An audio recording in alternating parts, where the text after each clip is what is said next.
My husband and his beloved mistress died together in a car accident. They left me with a pair of illegitimate children. 18 years passed in a blur. I poured my heart and soul into raising those children until, at last, they earned admission to Cornell University, the country's top university. But on the very day they received their acceptance letters, my dead husband returned, and beside him stood his mistress. She clutched my husband's arm and beamed at me. Thanks to your tireless care, my two sons finally made it into Cornell. If not for you, the two of us wouldn't have been free to live so happily together all these years. Later, my husband demanded a divorce. He wanted to marry his mistress and reunite their perfect little family of 4. I didn't cry, nor did I rage. I only smiled and said, "Sure, Mom, we got in.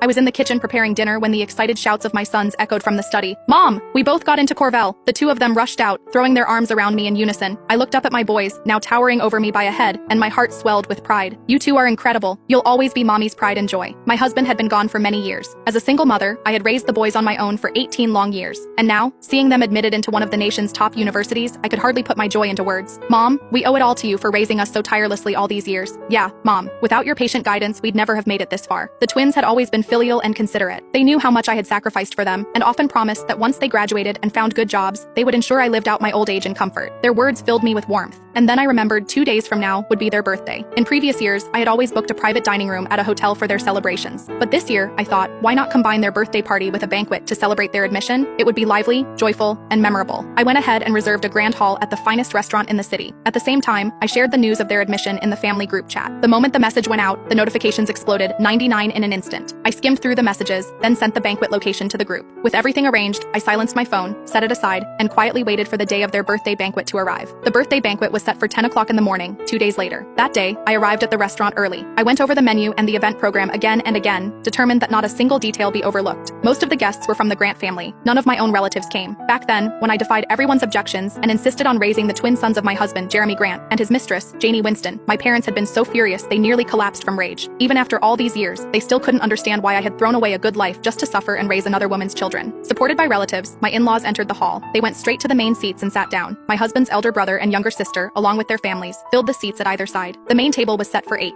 Surrounded by relatives, my two sons were pressed close on either side, leaving no place at all for me. "Allison, what are you standing there for? Serve Mom and Dad some tea." Lillian picked up a handful of chips and shot me a glance. She was my husband's younger sister. Her own marriage had been miserable, abused by her husband, and scorned for failing to bear a son. But last year, at 40, she finally managed to give birth to one. Now, with a boy in her arms, her back had straightened, her tone sharpened, and her arrogance swelled. My two sons tried to rise and help me, but their grandparents pressed them back down. "My sweet, darling grandsons, sit with Grandma, talk with me. Look at these two fine young men, so tall, so handsome. They look just like their father. I'd say they take after Janie more," Jeremy's brother muttered. My in-laws shot him a glare so sharp he shrank back into silence. I circled the main table, pouring tea, refilling wine glasses. Finally, unable to bear it, my sons dragged over an extra chair, forcing a space for me between them. "Mom," one of them said, "our birthday is also the day you suffered the most. Sit, rest with us." At that, the table fell silent. Faces shifted. Lillian smirked with mockery. "If Jeremy knew his sons had been raised so well by you, he'd be overjoyed." My father-in-law cleared his throat, and Lillian instantly shut her mouth. "Allison," my mother-in-law said then, eyes narrowing with a smile, "since today's such a good day, there's something I'd like to discuss with you." "Please, go ahead," I replied. "You see, with Sammy and Scott heading off to university soon, that 3-bedroom apartment will be awfully empty with just you living there. Once they leave, why don't Henry and I move in? While you're at work, I can cook for you." So this was her real intention. My parents had paid the down payment for my apartment. Originally, the deed was supposed to carry Jeremy's name, but half a year after our marriage, he had taken Janie out for a drive, and the two of them never returned. I received what was left of him in a small urn. My parents, seeing how hard life was for me, had helped with the mortgage ever since. For that reason, the deed bore only my name. Now, with the boys nearly grown, my in-laws, Henry Grant and Wendy Alden, had set their eyes on my home. "Mom, it's not that I don't want you to stay," I said evenly, "but Sammy and Scott will be going abroad for further studies. I've already sold the apartment to prepare. I plan to buy a 1-bedroom for myself and use the rest of the money to support their education." My father-in-law's face darkened. He slammed the table with his palm. "You're our daughter-in-law. How could you make such a big decision without consulting us?" Feigning surprise, I answered, "But I'm doing all these for Jeremy's children. The money from the sale, hand it to Wendy. She'll keep it safe. I don't trust you with such large sums. You spend too freely." Normally, if I had explained it was for the boys' sake, they might not have pressed further. But today, they seemed to treat me as though my role was over now that the children had been admitted to university. I kept my composure. "I've already arranged everything with a lawyer. The money is locked into a growth trust. From now on, Sammy and Scott will each receive $1,000 a month, every month, until they turn 40. At that, Henry's scowl eased, his brows loosening. "Now that's better. At least you know enough to leave the money to the boys. Forget about buying another apartment. Just rent something small. No need to waste the money." Just as the family's chatter refused to die down, the restaurant manager walked over and handed me a microphone. "Today is both a birthday banquet and a celebration for these two young men's admission admission to university, he announced. As their mother, perhaps you could say a few words, share some thoughts on raising them. I accepted the microphone. Thank you all for coming to celebrate my sons, Scott and Sammy. Today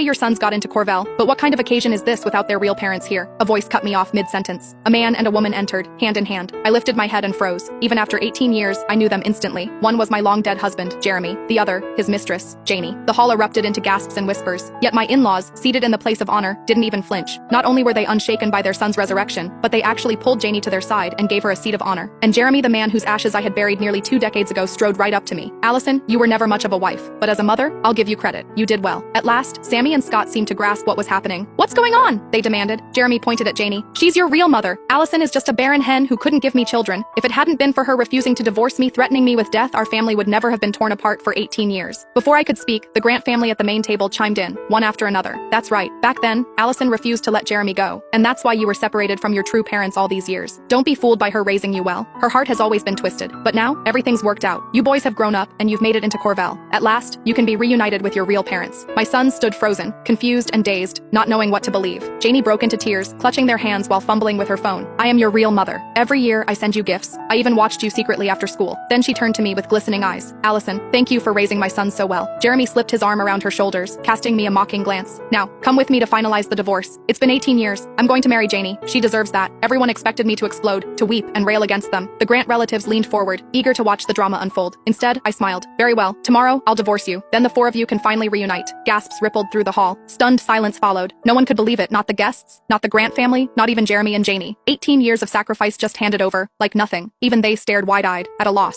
They had expected tears, screams, and desperate pleading. The last thing they imagined was my calm agreement. Jeremy's face twisted in disbelief. Are you out of your damn mind? I met his doubt head on. Are you not happy with my answer? Janie tugged at his sleeve. He caught on immediately, fumbling in his bag and pulling out a contract, rushing as if afraid I'd change my mind. Sign the divorce agreement. From now on, the boys have nothing to do with you. You'll never see them again. I didn't even glance at the pages. I signed my name at the end. Mom, you're abandoning us? My son's eyes brimmed with hurt. They couldn't understand why I signed so quickly and easily. Janie tucked the agreement safely away. Allison, thank you for making this possible. Without you, we could never have lived so freely all these years. Grinning triumphantly, she looked at my 2 tall sons. 18 years, and now they're ours again. You've done your part. You can leave. My father-in-law waved his hand impatiently, dismissing me like a servant. That's enough. Leave. I didn't move. Instead, I drew a slow breath. The moment I had waited for, the truth I had carried for 18 years, had finally come. Since the agreement is signed, I said, it's time you all learned the truth.